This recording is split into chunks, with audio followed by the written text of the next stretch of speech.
friend. Today is a very happy Sunday because Jesus died on the cross and then rose again the third day. Isn't that amazing? And that's what we call Easter.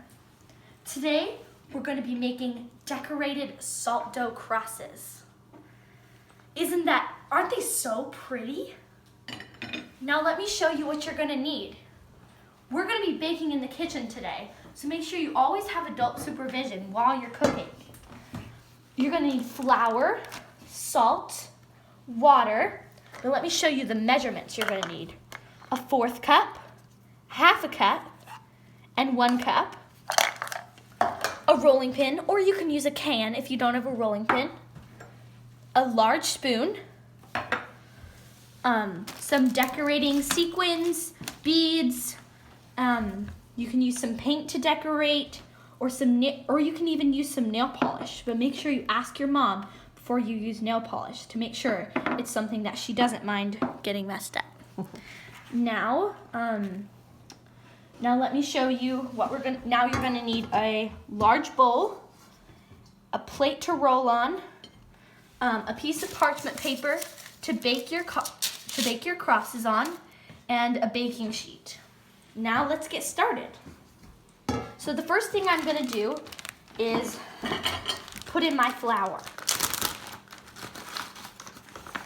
Open up my flour, and I'm gonna get a full cup of flour.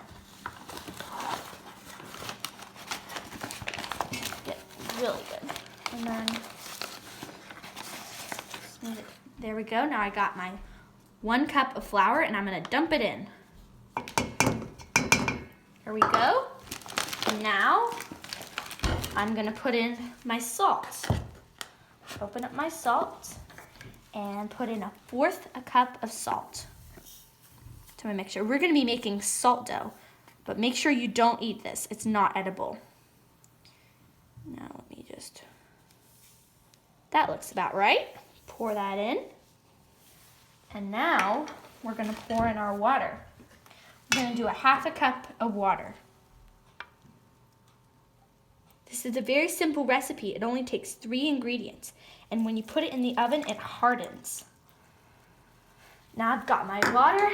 Now we're gonna start mixing. Grab your large spoon and just keep mixing. Mix all around, make sure everything is nice and well combined together. And if it gets crumbly, that's okay. That means it's working. So just keep crumbling, keep stirring till it becomes a doughy mixture, like this. And then once it gets kind of crumply like this, you're gonna start kneading with your hands. So I'm gonna put my spoon aside. And sometimes your dough may be a little bit sticky, so I'm gonna put a little flour on my hands so my hands don't get very sticky. And now this is the fun part. I'm gonna get in here and really massage this dough. Really good. Now let's see what it looks like. Now just gonna massage it in. And really work your hands. You can have your parents help you with this if you want to, because it is kind of hard. Ugh. Use all your super strength to mix it in. And now I've got it mostly combined. If it's a little bit sticky, add more flour to it. Probably means it needs more flour. Or if it's too runny and it's not forming together, or if it's too dry, add some water to it. So now I'm just massaging it, and now I got it into this nice dough ball. And it's not too dry, it's not too hard. So here we go. Make sure I keep up all the flour. There we go. Now we're gonna start rolling. Now get your little dough ball. It kind of feels like Play-Doh, doesn't it? Ooh, it's fun to play with. I could play with this all day. Okay, and then put it on your plate like this, into a ball, and then grab your rolling pin. If you don't have a rolling pin, that's okay. You can use a can. Do you want to break it into the pieces to make it easier to Oh work yeah, with? of course. So however many. Oh, we didn't get a knife, did we? That's okay. So I can use a spoon, but if you want to, you can use a knife. So I'm gonna, how many? 4 pieces. So I'm gonna make we'll break it 4 in half there. 4 crosses. Okay, and then we'll just put this to the side. Okay, now I got 2 little clumps. I'm gonna start with 1.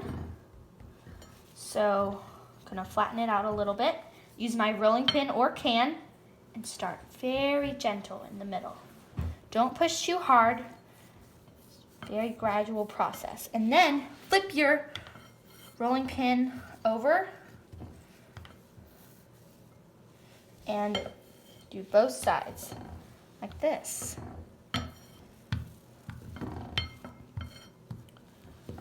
Now here we go. Now, actually, I think what might be easier if we just put it into a ball and roll it like a snake. If you want to do this, you can, or you can roll it out. I'm just going to roll into like this little snake shape, and this is just going to be my long part of my cross. We want to make it extra thick. And now I'm going to make my other part. I'm just going to roll into a ball and make it like a snake, and then lay it over the cross. And now this part, I'm just going to move my finger and just kind of press it down, and then I'm going to flip it over. Yeah. And now, doesn't it look like a cross? Now this is the fun part. Once you've molded your dough into the cross, now it's time to decorate. So I'm gonna show you a few ways that I did it.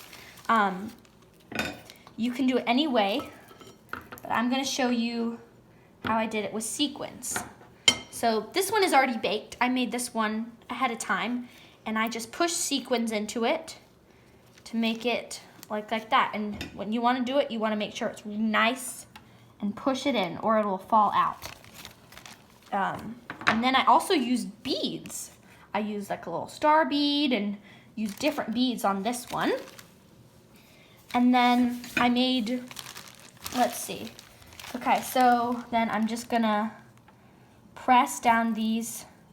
You can do beads, or you can do these, or you can leave it plain, and once it dries, you can paint it. Now let me show you how to do that. So once it dries, you can just make it plain, and now you can paint it. Now I got, let's see, these are always hard to open. Got it, okay. Now I got some paint here, and I'm gonna paint my cross. Okay, you wanna stick with darker colors. If you stick with darker colors, it'll show up better. And always paint after it's been baked. Yes, and always paint after it's been baked. Okay, now now I'm gonna do kind of like a rainbow. So I'll do red, and then I'm gonna do, let's see, some yellow. There we go. And then you can just paint, and you can finish it all the way around. There we go. Or you can even put your own things on there. Yeah.